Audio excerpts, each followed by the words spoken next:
you could lose your race in the first 10 miles if you go out too hard. So how do you be as conservative as you can running your target pace and not get caught up in any of this, like it's downhill, people are feeling sporty. So kind of try to keep it reserved for 10K, certainly 10 miles if you can. Then that next 10 is like, okay, you kind of got to lock in. And then the last 10K is like, what do you got? Let her rip kind of thing. And that's what Coach Liz and I, she's like, last race of the season, like send it. You should feel toasted at the end. Like there's nothing to hold back on. It's an interesting way of thinking about it. It's like you do all this training, you run your paces, you do it so that in the race you can kind of just like get off the leash and just kind of go for it and see what you got, right? That's a good way to put it. Like get off the leash.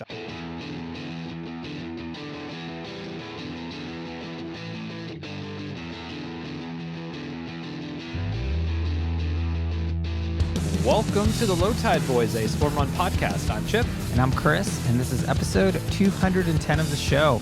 We have... 310. Did I say 210? Yeah. Oh, man, I'm going back in time. You lost 2 years there. 310 of the show. We have our final race report of the year. Chipper raced California International Marathon, better known as CIM, this past weekend, and we are here to get the entire lowdown. Now, in the long honored tradition of our friendship, which is now going on near 15 years, we've always had this tradition of every time someone did a feat of endurance, we would get together and break bread, go on a sort of recovery run or something to get the race report. And when we started the show almost 6 years ago now, we decided to continue that tradition. So if this is your first time listening to our race reports, we have a whole bunch. Every race we've done, mostly swim runs, but I thought this one was a good one because we've been talking about it. You've been training super hard. So Chipper, how's the body? How's the mind? Yeah, well, the body is actually not as horrible as it was yesterday. That's good. I'm feeling a little bit better. Kind of a lot of like laying on the floor and, trying to do some like those 90-90 stretches and trying to see. I'm like, oh man, I can't sit cross-legged. Like one of my hips is like so tight, but I think the body overall pretty good. And the mind feeling good, really looking forward. The off season is here. It officially is underway, but I think a really great way to end the season for me, really on a strong note for myself and for the Low Tide Boyz, and so much learning. And I don't want to like speak too much to what our fireside chat is going to be. I feel like we've been like working in the fireside chat, which is going to be a good one this year. But we've been heads down on training for Swimrun for 5 years solid. And we sprinkle some 50Ks in here and there. You did the New York Marathon this year, but really outside of the, a couple tangential things, we haven't done a dedicated like training block for anything other than a swim run. And this is kind of the first one that certainly for me personally, the first legitimate marathon training block that I've had in well over 10 years. Yeah. So I was excited to kind of see how it went. And I was excited for you because to that point, I think we're obviously much wiser than we were back then. And there were certain parts, like obviously, you have a really good coach now in Coach Liz who prepared you for this thing. You took it seriously. Yeah. It really was kind of like an end of the season. I wouldn't say a race, but focused race. Definitely a like focused you were going effort, for it. It's not like you were trying to set the world on fire. You're just like, hey, I'm going to train for this thing. I'm going to give it, let it rip. In that, how would you grade kind of your training and your prep kind of leading into race day? Yeah, that's a great question. I feel I was pretty, I think you said kind of locked in. I was very committed. This is something that I'd signed up for earlier, kind of in the spring, maybe early summer time frame. And when it came around to like, okay, you're within this 12-week window, and Coach Liz was like, I haven't forgot that you're doing a marathon in the fall. I'm like, me neither. I was going to wonder if anyone was going to say anything. Maybe I would just go under the radar with it. But it was something that we actually, her and I kind of talked about adjusting a little bit of our swim run training to actually emphasize a little bit more of what we know that I would need from a marathon perspective, specifically, those longer upper teens, 20-mile runs on there, and then specifically running on the pavement on the road, and kind of working into that and continuing kind of the fueling and stuff that we've been really on the nose with this past couple of years.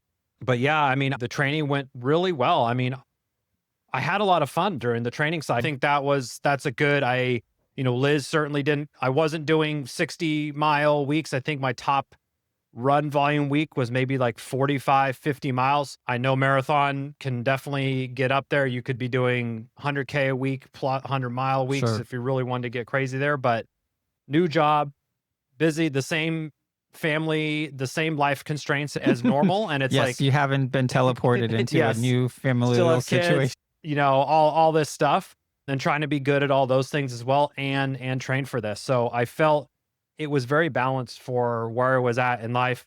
Definitely still had 20-mile runs on the weekends, definitely waking up early and getting some of those tough runs out. And, Yeah. I really just kind of embraced it. And hey, it's not fun to go put a headlamp on and wake up at 5 and go do like sprints around outside in the pitch black when it's, in the 40-degree mark. But, I kind of try to embrace it, was like, this is part of what's going to make for a good day on CIM day.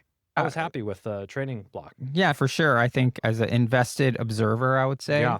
I learned this term recently. I basically have what would be called unconditional positive regard towards whatever activity you're trying Wow. to do, which is, what that kind of means. It's like, hey, man, I'm obviously rooting for you. I want you to have a good day, You're on and my I team want to for see sure. what's going on for Yeah. sure. So seeing you train for it and be super diligent was great. I mean, I saw some of the product of this work when we did Austin, where Yeah. you were, dare I say, probably like the most spry you've been sort of at the end of the season swim Certainly. run Yeah. than you've been in the past. So it was great. Conditions look good. Training was good.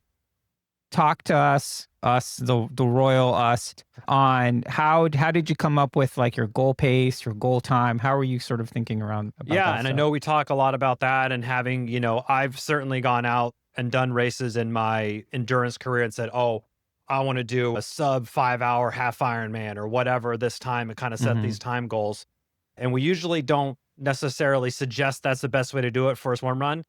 But what I wanted to do, my marathon PR was 3:23, 3 hours, 23 Spoiler minutes. alert. Spoiler, sorry.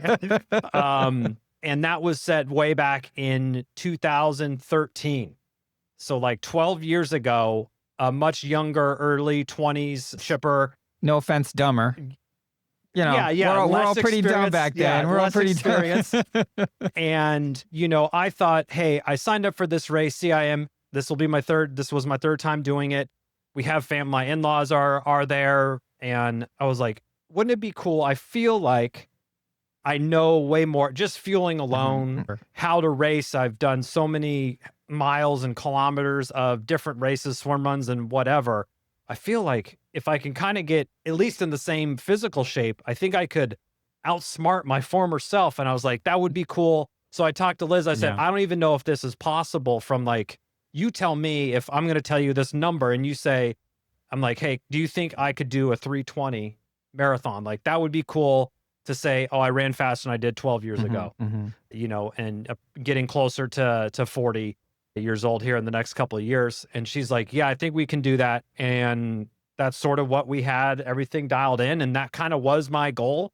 But I did feel like I kind of had it at arm's distance. And if that would have not happened, I feel like I would have been, I would have been okay with it. I really enjoyed the training block. And I've been getting a lot of support and encouraging Instagram messages and text and everything from everyone. It's been great.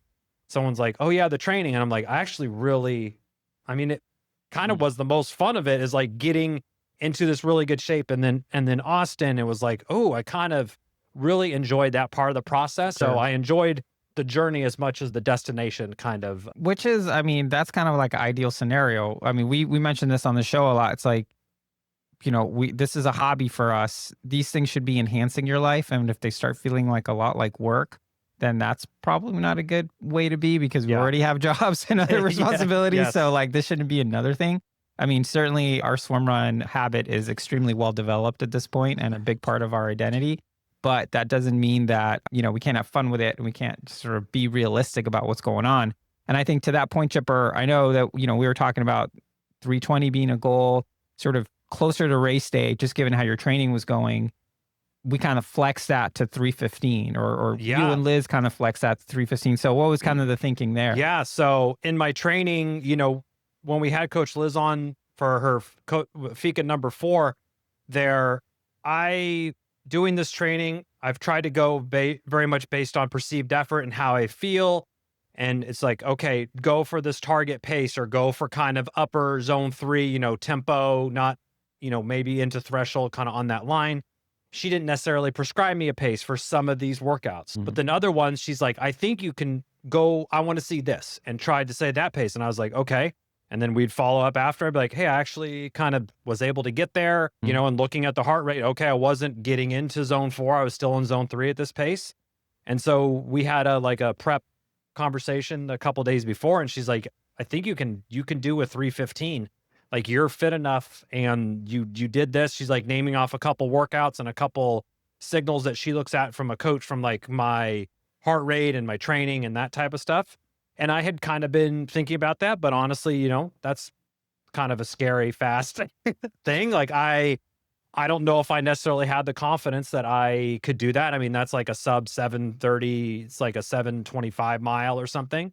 Then I'm like, hey, I was just going to be fine with, 722. I would have been like, or 322 would have been great, but kind of getting the confidence from her. And I know you've been gassing me up a little bit, so I appreciate that. For sure. And honestly, myself, of like, yes, I would go out and do these 20-mile workouts, and it's like, okay, you need to do 3 miles at marathon pace.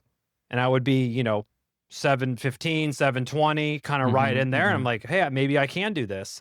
And so that's kind of what, one coach telling you that you can do it and why, like from the workouts that you did. And then me reminding me, hey, I did do this. And, hey, I want to show up to this race. Marathon is, I forgot a little bit, but I quickly remembered. It's a tough race. It's a challenge. I mean, it's a really challenging race. You certainly don't need to hear it from us wax philosophical on why the marathon is such an interesting distance. It's hard to get it right. You go off. If you're too conservative, you don't hit your pace. If you're too aggressive, you blow up. And, it's really hard to kind of ride that line and do that well, because so much of it is, again, you don't need to hear it from us. We have had Coach Mario on who's sort of the gospel on this stuff. But the idea of like, you have to be realistic, not engage in magical thinking. Like you have to set, if you're not able to 320 pace in practice in training, you're not gonna like be able to in pull what it universe are you going to do that for 3 hours?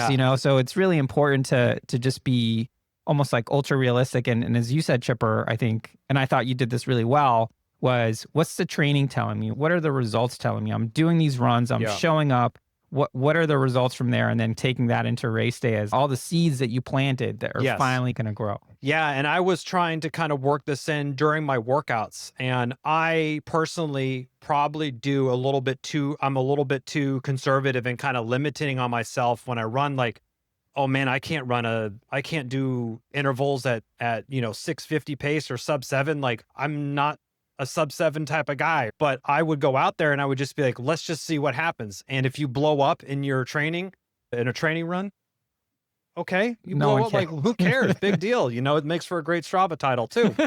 But like, I was really trying to kind of challenge myself in these training runs and say, hey, if it says very fast and Coach Liz says that she thinks you could do 645s, then like, fucking try to do it and see what happens. So I would try to challenge myself and do that. And I would surprise myself. I would be like, wow, I actually did that rep okay, I can do this. And it was helping me build confidence along the way. So when that kind of 315 number started to come out as a potential stretch goal or realistic goal, it was exciting. And I already knew, I was like, hey, I'm going to be going to work. Yep, exactly. I'm going to be going to work no matter what. You know what that means. And it's almost like flexing your goal to 315.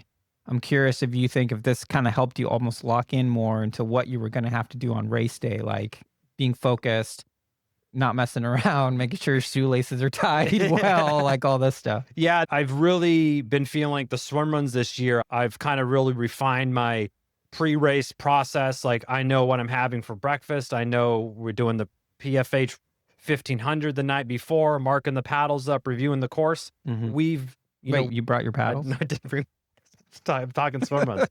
Reviewing the course, I have like a good routine that it's very familiar. I'm like, okay, I know what to do before a race, a swim run, a marathon. It doesn't really matter.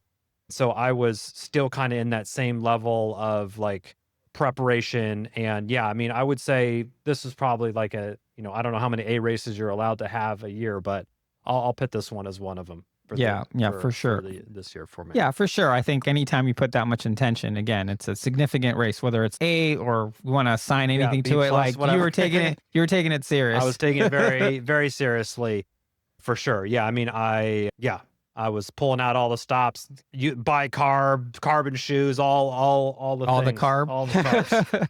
Yeah. And carbs. So let's talk a little bit about, and this is a good time to plug Precision Fuel and Hydration, which were the official sponsors of the race. So once again, a little bit of a home race feel. We know what's going to be on course. It's stuff that you can tolerate and use if needed.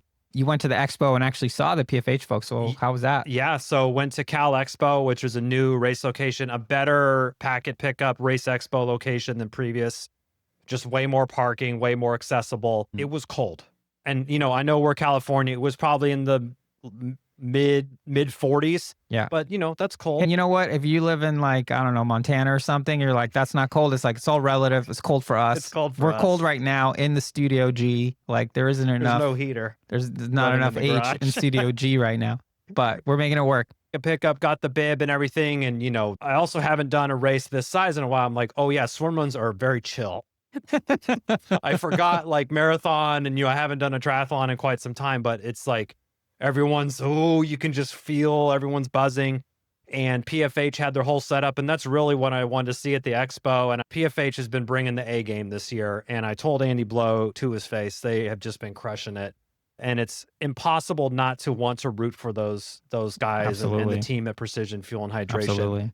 Went over, saw Andy. He's like, oh, hey, Chipper. We chatted. I had my family there. He's just the nicest. I mean, Chris, you've interacted. He's a true mensch. He is just a swell guy, and everyone over there is great. He's like, hey, you got enough fuel? You need any gels or anything? I'm like, dude, Flush. Don't worry. I hit the Black Friday sale up. And then he looked at my kids who were there, and he's like, you guys need some hats?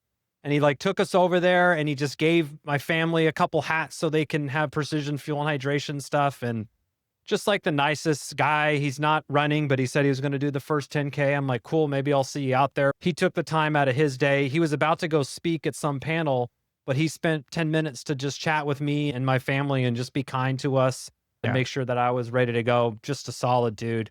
And then, we pretty much after that, we exited and I went back.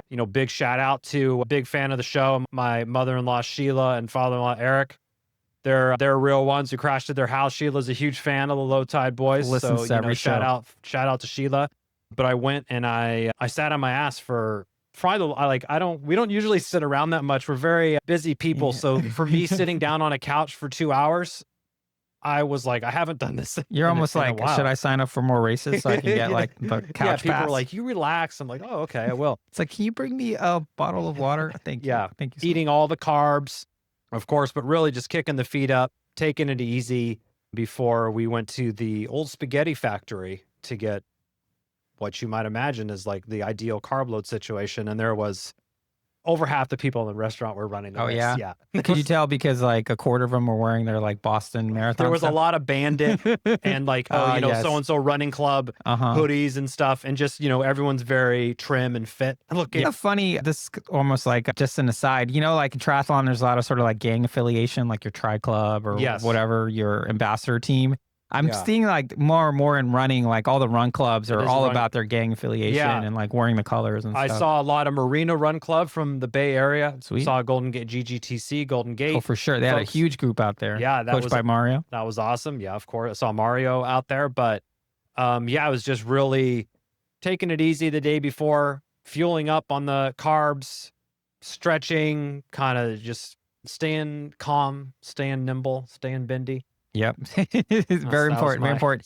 So I should let you know, Chipper, that I did get your wife's race report. So she told me some interesting stuff. And I think race morning nerves were a little bit higher than you were hoping. Yeah. So there was a spike in nerve. Yes. So again, like I said, we sort of are from this area. So I'm like, oh yeah. And in the thing, participant information, no drop off at the start line. You have to take one of these buses. And the buses leave at like 4:30 in the morning. And I'm like, I only have a 20-minute drive to where I know the start line's going to be.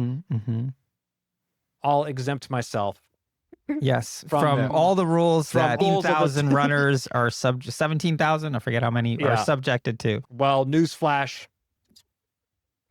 wasn't as smooth as I was hoping. So we literally were probably, we're driving up and it says you will get turned around. You risk being late to your race. I'm like, okay, I get they're trying to put the scare tactics on. I'll just handle it. We literally go to turn. And and there's like cops like actually blocking the thing. And I'm like, oh, okay. It's okay. We got 50 minutes until the race starts. Everything's going to be okay. Then we turn around and I like pull it up and I'm like, okay, it's going to be okay. I'm like, my wife's like, it's fine. We got time. It's 5 or, it's like 6:15 in the morning. Okay, we'll get there. And I like go to look to where I'm looking. I'm like, okay, I'll just catch one of these buses. The last bus was 5 minutes ago. So that's not happening. And I'm like, well, I was very, very close to having a serious panic attack in the parking lot of some bank while we were trying to look on Google Maps. And I'm like, I'm fucked. I am so... And I'm like, wait, let's just go back to the cops and see what they say. So we drove back and I'm like, also, I can't be the only idiot. There's got to be other idiots. 17,000? There's bound to be just more the than odds. one. So we drove back and there was like 5 other people getting out of their cars as well. And I'm like, oh, how far is it to the race? And they're like, oh, it's like a mile. And I'm like, okay. So I just put my stuff up. I started walking and then I kind of started like a 10-minute little warm-up jog that was actually on the Folsom Dam, kind of up and over. And I made it. I had plenty of time. So it did end up working out. But my wife and I both agreed after, we're like, we'll just follow the rules from here on out and what they suggest, and I'll just get on the bus. Well, it's funny because when she was telling me the story, she was like, yeah, I don't know how you guys do it for Swimrun and things like that. I was like, well, you know what? I usually handle all those sorts of logistics. So you're probably like, just don't have enough reps on that stuff because I'm usually the one who's like dialing in, like, we need to get on this boat. We need to get a ferry ticket like 6 months ahead of time or whatever it is. Yeah, so, I guess you do handle that stuff. So, but I think I should be able to get myself to a race though. I mean, probably. I've been doing it for 15 years. I haven't been late to a race. I'll have everyone know I've not, touch wood, but there's wood over there, people, by the way, for those watching on YouTube. So you get there. So I made it. It was fun. You kind of like centered yourself. This race is world renowned for having porta potties as far as the eye can see. There might be like one for every 2 people or something. They're just so many. It's almost like, what are they trying to prove? Excessive. Like, what are they trying to prove? Like everyone poop as freely as you need. Everybody CIM. I've heard of people who just hang out in there when it's cold. They'll just like claim one and just sit in there for like 20 minutes. So that was the thing too. I didn't want to be hanging out, shivering. I did bring an extra hoodie. I had some buffs. I had gloves on. So I was kind of doing the pre-marathon stuff. Ended up being totally fine. Had my caffeine gel 15 minutes before, kind of getting ready to go. Yeah. So let's get into this sort of, not necessarily need to be like a leg by leg breakdown, but race started on time. You told me that you were going to start with the 3:15 sort of pace group kind of region. So I had chatted with you and I chatted with Coach Liz that, when I've done this race, kind of mile 15 to 19 is kind of is tough to stay locked in, stay on that pace. Cause you're kind of like 20. Once I get to 20, then, I'm going to do something here. Something's going to happen at 20-ish. It's going to get real. But that sort of half marathon, the 10Ks before the last 10K is kind of where I was like, well, if maybe I was in a little bit of a pack or something that could be beneficial to help me sort of just focus on running and not have to worry about, am I doing the right pace or whatever. Yeah, so what are my splits? So my original plan was starting a little bit, because this race is quote unquote net downhill. There's a ton of rollers, but my strategy ahead was, and Mario, great guy. We've had him on the show as well. He sent me his little cheat sheet notes, solid dude. And when he says, you just listen. Yeah. So it's like the first 10 miles, you really got to keep, don't go, you could lose your race in the first 10 miles if you go out too hard. So how do you be as conservative as you can running your target pace and not get caught up in any of this, like it's downhill, people are feeling sporty. So kind of try to keep it reserved for 10K, certainly 10 miles if you can. Then that next 10 is like, okay, you kind of got to lock in. And then the last 10K is like, what do you got? Let her rip kind of thing. And that's what Coach Liz and I, she's like, last race of the season, like send it. You should feel toasted at the end. Like there's nothing to hold back on. It's an interesting way of thinking about it. It's like you do all this training, you run your paces, you do so that in the race you can kind of just like get off the leash and just kind of go for it and see what you got, right? That's a good way to put it. Like get off the leash. I do like that. And so my plan was originally starting behind the 320 pace group to be a little bit extra conservative and not go too quick. But then I actually adjusted that up to being kind of just behind the 315 group, maybe 10, 15 people there. And it's one of these races where they say go and you're just standing there. And then you kind of walk a couple steps, but it was 3 minutes from go until we actually got across the tape. And I'm in the corral there and someone goes, nice hat. And I look up and it's all the PFH crew, Andy, Blow, and everyone's coming up like, oh, hey, Tripper, high fives. And I'm like, yeah, I get it. I know they had someone that was really went for it. Somebody won it. Yeah, he won. He got first place. So one of their athletes. Like a 217 or something. Yeah, scorched it. And then some of their employees as well were looking for the 315, 310 thing as well. So they kind of went up ahead and just kind of locking in, took my gel, discarded all my clothes and was just kind of getting ready. Like, stick to the plan. Stick to the plan. Stuck to the plan. So marathons are interesting because you feel good at the beginning, you kind of have to keep it in your pants. Like those early miles at CIM in particular, as you mentioned, lots of rollers. It is net downhill, but there's like a pretty big uphill and then a big downhill kind of in the first quarter. How are you feeling? Were you keeping it light? At what point? I know you saw Mario at around the 10K mark. Yeah. Another note from your wife, when she saw you, which I think was like 30K range, she told me, 19, she was like, 20. I've never seen him so happy at that point in the race.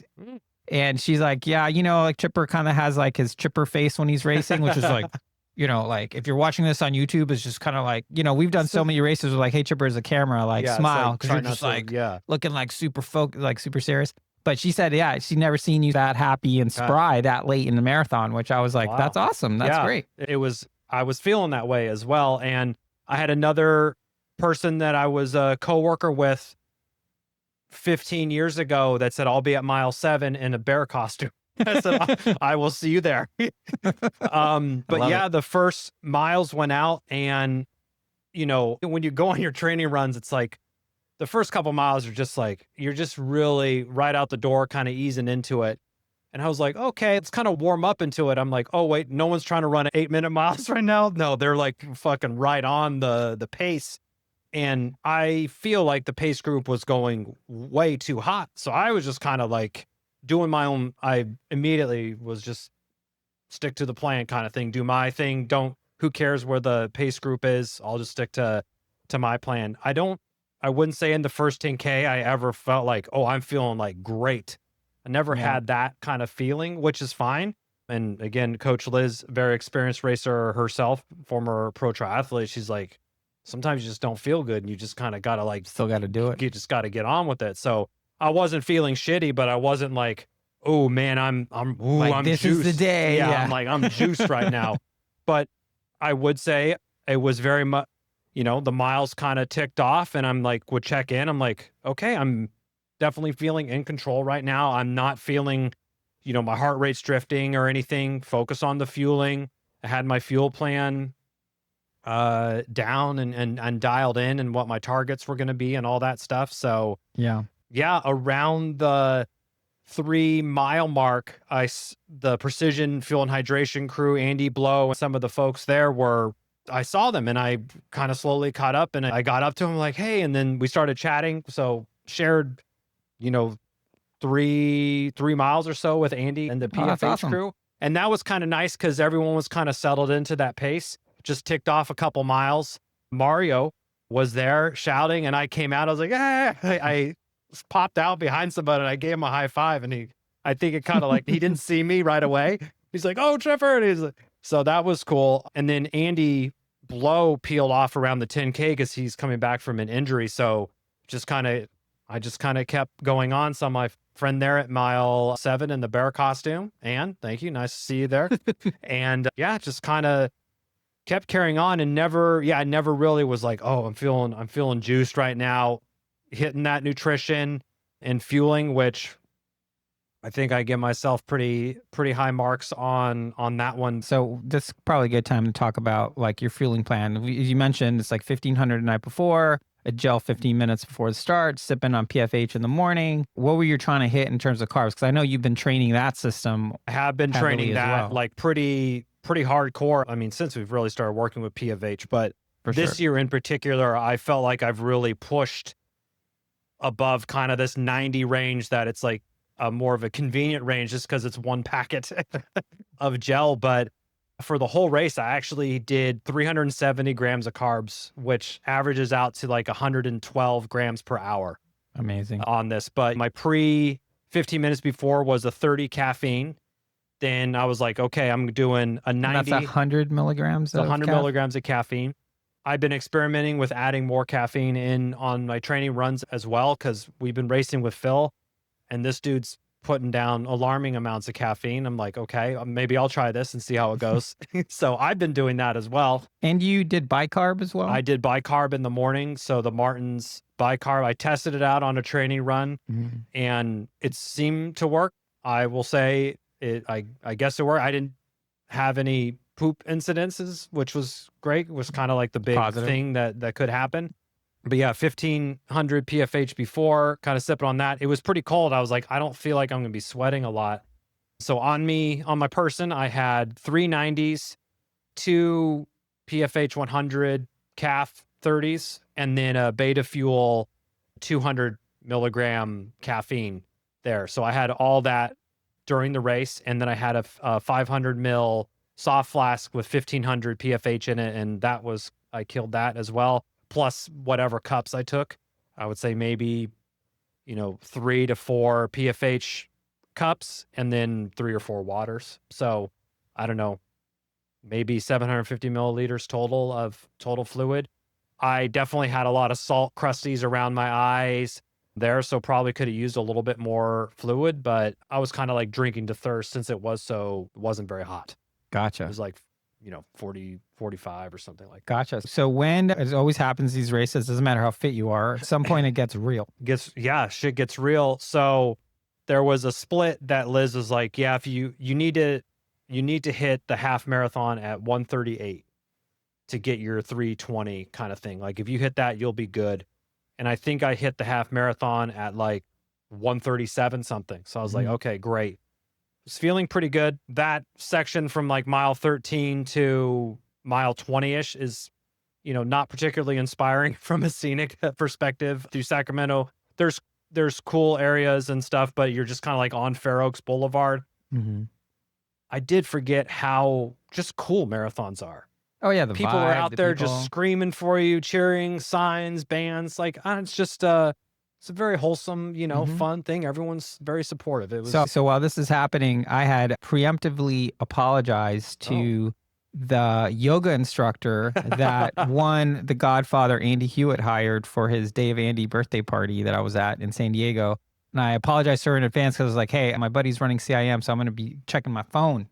You're not going to be locked in. So I'm not trying to be rude. Downward dog or anything. I'm not trying to be rude, but I got to see what's going on here. So where I really picked up, and Kristen and I were texting back and forth, and surprisingly, like a bunch of other people were texting me too. Is like, oh, your boy's doing great. I'm like, oh, thanks. Yeah, and Kristen's like our boy, so at least it's like we share you, I guess. It was cool to see, and it's like, oh, you got 10K to go, then a couple miles to go. You could see the pace kind of start coming down, which again, it's kind of natural. I mean, you started off really great. You hit your half marathon mark for sure. I hit that. So like 13, once I hit 13, I think Mario said, when you get to 14, you're 10K from the last 10K. And I'm like, okay, how can you kind of start doing these mental tricks to kind of pass it by? And I wasn't getting too caught up with the paces. Again, Mario's sage advice, 10 seconds within your goal pace, plus or minus, like don't get too been out of shape if you're trying to run overcorrect. Oh, you ran a slow mile, so now I got to run like a fast, super fast one. Because that was happening. There are rollers, so okay, oh man, I hit a 7:39 and I'm supposed to be doing a 7:30. Like, okay, relax. Oh man, I did a 7:22. Okay. Don't put the e-brake on. Just go with the flow and kind of keep it chill. Yeah, that's a race in particular as well, because there's so many rollers. To your point, Chipper, that's probably one better to have like your average pace, not look at your actual splits, but just like, is your average staying like close to where you want it? Yeah, it was within, it wasn't like I was seeing this kind of alarming trend that you would see in miles, 22 to 26, or, you're 30 seconds over, 20 seconds. More importantly, I was like feeling more fatigued. I was still feeling plenty in control at mile 13 and just kind of like, I got to get to business a little bit. And so that part was, I would say kind of that 16 to 18 mark was tough just to kind of lock in. And that's when you kind of see other people, there'll be someone got a cramp and they're pulling off to the side, someone this and that, people are kind of, maybe you're moving through more people and people aren't like moving through you sort of. So that part was challenging, but I was like, I know my family's going to be at, 19 and a half or mile 20-ish. That was a real big carrot for me. It was like, get there and that will be good. Even though I literally saw them for 2 seconds as I ran by, that was a big carrot for me. And, it was like, hey, my kids are starting to do athletic things and, hey, this is hard for them. And I'm like, I got to show them that, it's okay to do hard things and all this sort of stuff that I was trying to tell myself when I was running out there. And we're big Formula One fans. And the final race of the season was happening. And the driver's championship was to be decided on this race. So I told my wife, let me know when I go by who wins the championship. You wanted to be spoiled? I wanted to be spoiled during the race. And so when I ran by, I saw my kid, they were all waving at me, and my wife held up a big sign, spoiler, just said Lando on it. She's like, and I'm like, yeah, Lando. Gave my kids a quick high five on their signs that they drew up earlier and, gave Sheila a wave and just kind of carried on. But that was a really, you could almost feel it just kind of like pulled you up like, okay, let's fucking go. We're 10K, to use the Swimrun parlance, you were buoyed. I was buoyed by seeing them. I was buoyed by seeing them. And I think mile 21 might have been my fastest mile split. And then it started to fall off a little bit, but not as drastically as it had done before. In previous versions, it would be, oh, hey, I'm doing a 7:35 pace. And then it's like, now it's 8:20 and it's kind of going this direction, which, hey, marathon's a tough race. This was like, okay, instead of 7:30s, 7:40, 7:41, 7:35 kind of thing. So I was like, I'm still keeping it together and repeating back in my head what Liz is like, hey, if you run a 7:15 minute mile at mile 23, who cares? Like, you got 3 miles to go. Yep. And, we talked about this, Mario, hearing other podcasts, Steve Magnus.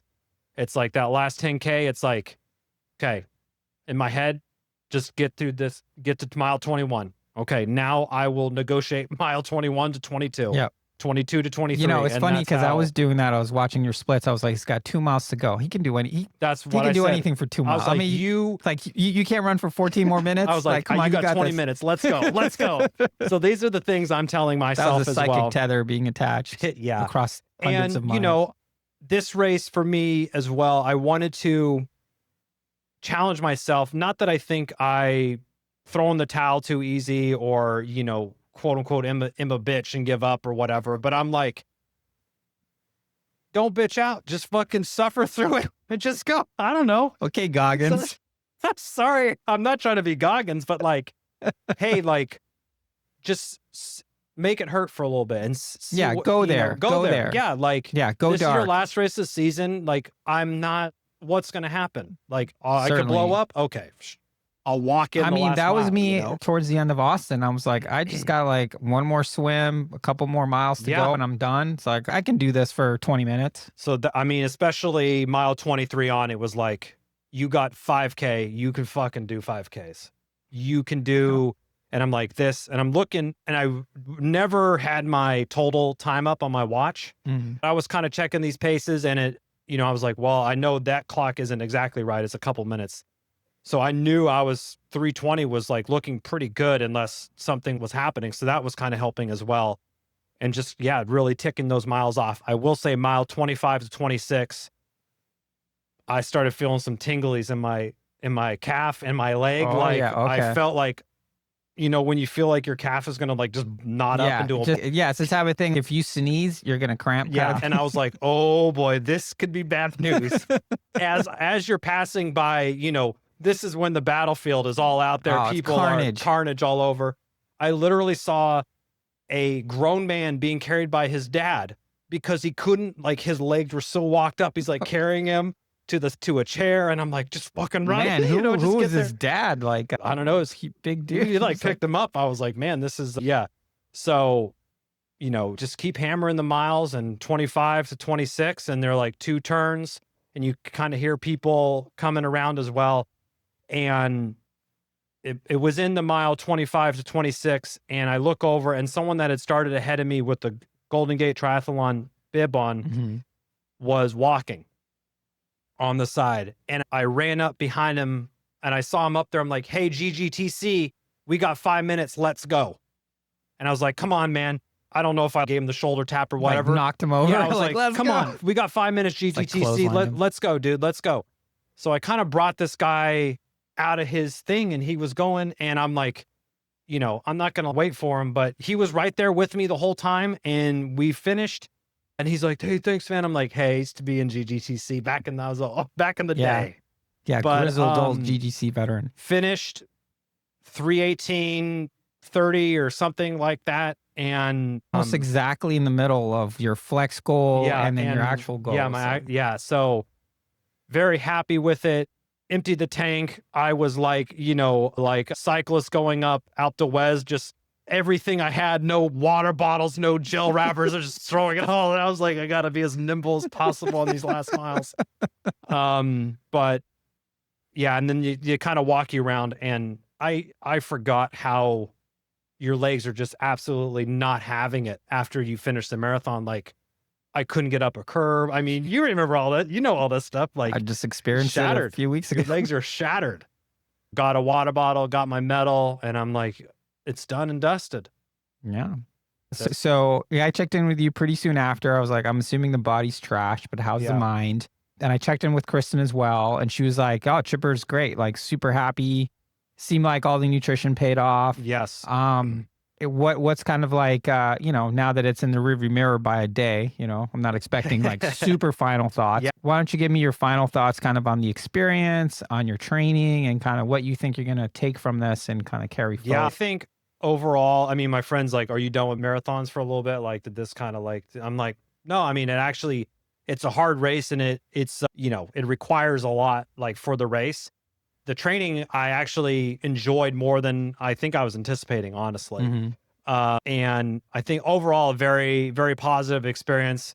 Again, the weekend was great. The grandparents were there, so the kids had fun. It was just a really fun, good family weekend, and I got to run around for a couple hours, and great seeing the Precision Fuel and Hydration folks, seeing my friend there, seeing Mario, seeing Golden Gate folks. It was just kind of everything from the community aspect that we really love about Swimrun and everyone.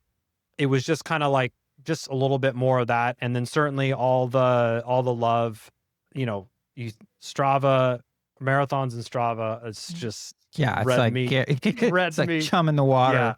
Yeah. And truly, really do appreciate all the support and love that everybody gives. I was getting lots of texts and messages before, like people rooting for him, like, oh man, like people are paying attention. People care. It's kind of adds to the nerves a little bit, but really just over the moon about the whole situation. And it was really very positive way to end the season, and gets me excited for next year. Yeah, I mean, certainly what an interesting way to end what's been our most interesting racing season. Yeah, and I think there's a lot that we'll take from this year.